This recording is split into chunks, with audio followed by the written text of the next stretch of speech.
to Architecting. I'm your host, Angela Mozzi. You made it. This is the landing pad for raw honesty about connecting your career with your purpose. I'm going to give you the tools you need to be an unapologetic advocate for yourself and others, because if you're here, you believe that the space we surround ourselves in matters, and you're committed to project by project building a better world for all of us. If you're with me, let's get architecting.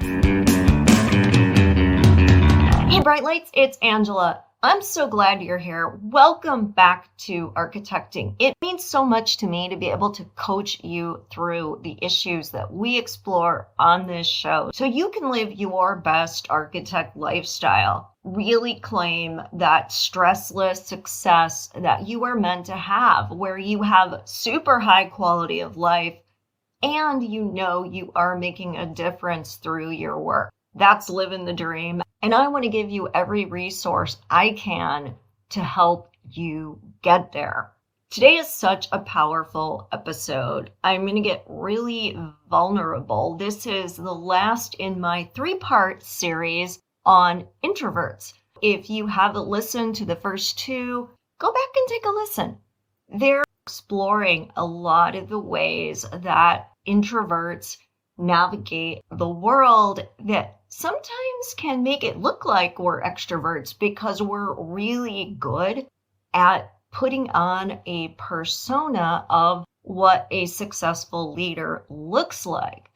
But it comes at a cost. So the first episode explored this idea of experience versus expertise, and the way as introverts we can hide behind our knowledge and our skills and use them instead of really cultivating personal relationships. Part 2 was about that HBIC persona. So we see it all over the place in celebrity culture, in books and movies, anything where we want to see that take no prisoners, harbor no fools kind of thing. And as introverts, we tend to emulate that because it allows us to put on this armor of authority, which again lets us channel everything through our skills and our knowledge and our expertise instead of having to be vulnerable or have hard talks or navigate a lot of personal relationships.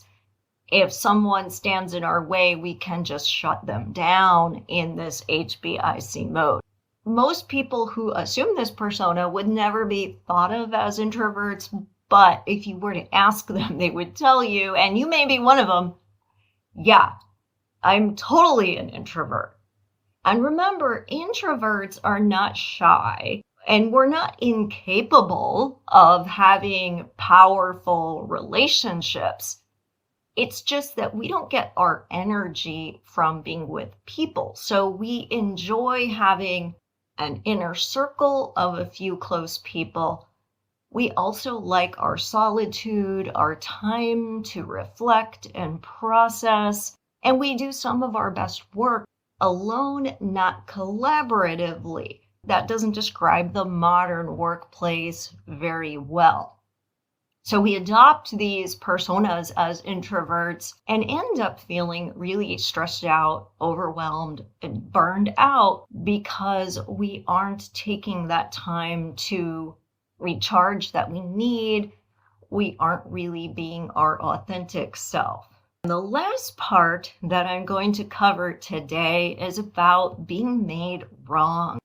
As the child of a very extroverted mother who was committed to me being the most successful, bright, shiny star out there, I experienced introvert shaming a lot, and from a very young age. So my mother might bring me somewhere where there were a lot of other kids, and the other kids already knew each other, and she would expect that I would join right in and play. And that didn't usually happen. I would gravitate to other activities that nobody else was doing and entertain myself. Since I was an only child and there weren't really kids in the neighborhood where I lived, I was used to playing by myself.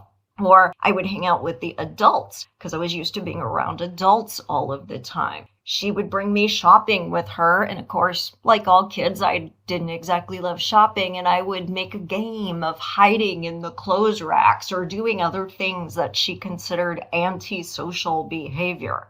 This is that first example of introvert shaming. Rather than seeing the value in the creativity or the resourcefulness that I was exhibiting as a young child, the focus was only on how much I was interacting with other children. The other things I was doing that maybe were good traits to cultivate weren't really valued. This happens to introverts a lot, and it takes a toll on our self-worth, especially in our formative years, where the things we can do that have value are less celebrated or not celebrated, and the things that don't feel easy or comfortable are pushed on us.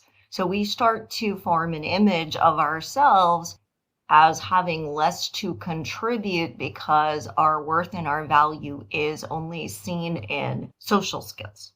As I went on to grade school, she was highly dismayed that I didn't have what she considered to be enough friends. My best friend was someone who I met when we were in preschool. We were both 3 years old. We went to preschool together in kindergarten, so we spent 3 years being best friends, seeing each other every day. But she lived on the other side of town, and we didn't end up going to the same grade school. I still considered her my best friend and didn't really feel the need to make new friends at the new school. The teachers expected that I was going to play with the other girls and jump rope. Well, I didn't really know how to jump rope, and I wasn't very good at it. And the way that they played, everyone stood in a line and jumped in turn. But if you missed, you had to hold the rope and turn it for everyone else. So guess who got stuck holding the rope? I quickly figured out I really don't want to spend my recess turning a rope. This school did not even have a playground. It was a giant parking lot where they made us play.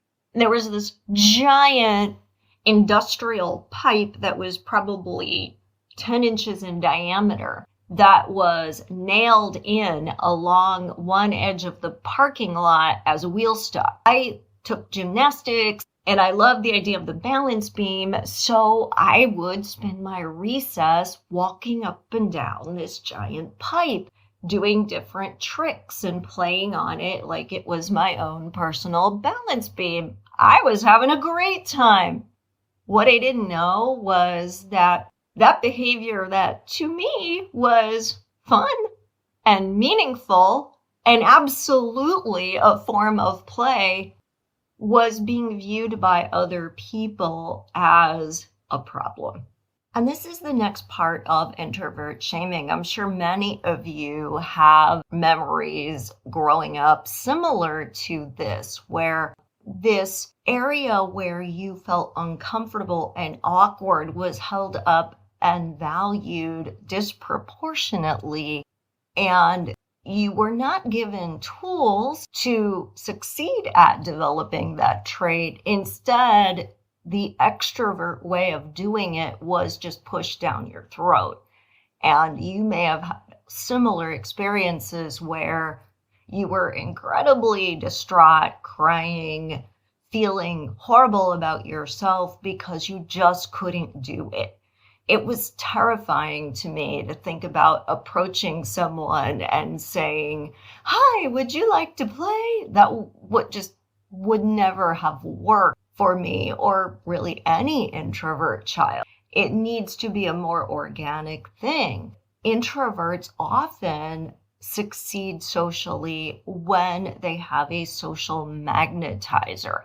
That's that person that makes the first move and talks to you and sees value in what you can contribute and invites you to make that contribution to the group. As you think back on your own life, it might have been a friend, it might have been a teacher, but Without that magnetizing person, left to our own devices, introverts often don't make the first move, especially when the context is purely social. We feel really comfortable in a group if we can be sharing our knowledge, but not when we have to initiate social interaction. In my own experience, I really think that my parents should have put me in a different school, given a lot of other circumstances that were going on in that place. But because there wasn't a valuing of the true social pain I was experiencing, because I was blamed for it, not the lack of social magnets, not the lack of inclusion on the part of the adults, because let's face it, a school is run by adults, not by students, and the adults were not being helpful in these situations. They were not being those social magnets. But my parents couldn't see that deficiency in the school because they were blaming me. As I got even older, I did have some friends at the school I went to, but my mother didn't think they were the right friends because they were more kids who were in the background. And she would constantly pull me aside and sometimes lecture me for 2 hours. And I would end up just crying because she made me feel defective. Even though I know she was proud of me for doing well in school, being an accomplished student, for being good at art and music and lots of other things, it really bothered her that this social part of my life didn't look like she thought it should. Her opinion of what social life should look like for me was based on popular culture. However, as an introvert, I didn't fit into that, and it bothered her to no end. I internalized a lot of that to the point where I often, even now, after I've been in a group interaction, constantly pick apart and analyze everything I did and said, and usually beat myself up for ways that I maybe could have asked more questions about this or that person, or could have shared more about something, or could have. A really common thing that introverts experience out in the world, because you either behave a certain way or you're weird. Something's wrong with you. You might recognize some of these common ways that introverts have been shamed. Being bullied or mocked for being quiet, being different and people picking on you because of it, feeling a lot of pressure to participate in social activities or social gatherings, whether or not you really were interested. So you learned to stop checking in with yourself to say, do I like to do this? Do I want to do this? And it became something you just had to do. And you blame yourself for being so awkward and so different. You're sure that it's all your fault when things go wrong. When we put that energy out there, of course, that's what we magnetize to us, because that's what we're looking for. That's what we're resonating with. We notice the people who are the life of the party and we compare ourselves to them. Well, we're never going to be that person, so we're always going to feel bad about ourselves. Or we don't have a full social calendar and we think that makes us a loser, as opposed to maybe we truthfully don't want that many friends. And if we had that full social calendar, it would feel exhausting to us, that we actually maybe look forward to a quiet Friday night spent at home or a weekend with a lot of downtime. But instead, we make ourselves wrong because we don't have that. When in honesty, we're not truly seeking it out because we really don't want it. We know introversion is a valuable trait. Introverts tend to be better listeners, more thoughtful about what they say, better at observing a situation because we can detach, better at being loyal to those we love, or good friends, or good business associates. To really leverage those, we have got to get past this introvert shaming where we only magnify our own anxiety in a social situation because of the narrative in our head that was put there by our extroverted culture, often in our formative years, like I shared in my story. What really helped me to move past it was when I went to college and had more social agency. I could spend time around people that I resonated with, form those bonds peer to peer, dealing with knowledge and skill sets and the arena in which I felt comfortable as an introvert was the icebreaker, was the thing that let me make a connection that could then go deeper and extend to more personal things in a broader social context than just what we were studying together. I started to seek out these social magnet people as mentors and friends because they could draw me out. That was a skill that they had as an extrovert, and it helped me to show up as my authentic self without having to kind of clear that path of getting to know people first. My social magnet was helping me to do that.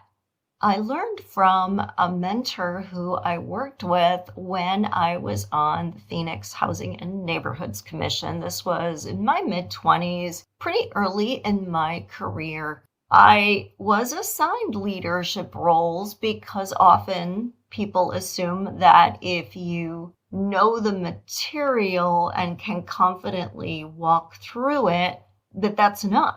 And of course, we know leadership also involves the interpersonal skills to really be successful, not just being able to hold a big vision. You've got to inspire other people to implement it. And the vision you hold can't be something that only you care about. It has to resonate with a bigger group, or they're not going to be motivated to carry it out. I was assigned to this affordable housing task force. And what I didn't know walking in was that there was a lot of bad blood between the city and the different community development corporations, neighborhood groups. Phoenix was a fast-growing city at the time. It still is, but it was especially fast-growing then. And there was a real sense of neighborhoods in underserved communities feeling passed over. I had the extreme good fortune of having a man come to the meeting. His name was Dr. John McIntosh, and he was a professor at Arizona State University. He co-led this group that was focused on exactly these issues. They would do student charrettes in communities. They would study the dynamics of underserved neighborhoods. They would pull together the architecture and urban design community to come up with ways to co-create and collaborate with these neighborhoods to think about what was possible. And then they would liaise that back to the city and help the neighborhood create a grassroots campaign to ask for some of the services and investment that they needed. So, of course, he had come to this meeting. And I noticed that even though the two sides didn't necessarily get along with one another or trust one another, everyone was looking to him and trusting him. But I also noticed that he didn't show up the way that you would stereotypically expect someone in this role to show up. A lot of times these kinds of people are very self-important and they like to hear themselves talk. They come across as this detached, aloof authority. But John didn't do any of that. He answered questions if he was asked, but mostly he sat there quietly. He tended to wait till the end and try to sum up and synthesize what he'd heard people say, rather than trying to drive them along an agenda. I worked very closely with him for a number of years, the whole time that I lived in Phoenix, got to know him better, and really found him to be a powerful mentor because he was the first truly introvert leader I had ever witnessed. He didn't change his personality in order to lead the group. He leveraged a lot of these hallmark introvert qualities. He was building authentic connections. He was pulling together people. He was building trust. All those people skills that a good leader needs to have were present without him having to be that stereotypical persona of an extroverted leader. Wow, light bulb moment. In a society that values extroverts and that holds up the persona of the extrovert as a model for behavior, it's easy to see how introverts are always found lacking. When you don't do or say something, you become a blank canvas for others to project their emotions upon. If someone feels threatened because you're really good at your job and you are very talented and they don't see you talking a lot, they can project onto you. In fact, this is how you interact. They're reading into it because of their own insecurities. When introverts don't feel like the life of the party and they kind of drift away from the core group, that could be interpreted as rejecting the group. And it's really the opposite, right? As introverts, we're sitting there going, oh my God, I could never. Introverts are also less likely to fight back. We're more likely to just drop out instead. But we're going to carry that guilt that we couldn't make it work. If anything I'm saying resonates with you, I want to let you know that we're going a lot deeper with this in a new program that I'm offering called Leadership for Introverts. If you are really good at what you do, really passionate about it, you naturally will get put in leadership positions. But without the people skills that go along with it, a lot of this introvert shaming behavior can hurt your effectiveness. It can cause you to second guess yourself, question your worth, compare yourself to others, or for others to engage in that kind of destructive comparison. It can also cause you to work a whole lot harder than you need to and take on added stress because you are overcompensating for what you haven't been able to effectively delegate to others. If this sounds like you, I invite you to check out this new course. You can find it on my website at architectingpodcast.com. We're going to cover a lot of these issues that show up for introverts, especially as they move forward in their careers and are put in these leadership roles, so that you don't have to deal with introvert shaming and you don't have to feel the pressure to adopt an extrovert personality, and you don't detach or drop out when you feel insecurities get triggered. I'll be giving you better tools to navigate situations that are specifically designed for introverts so that they feel natural and authentic and comfortable for you, instead of like a behavior you have to really psych yourself up and force yourself into.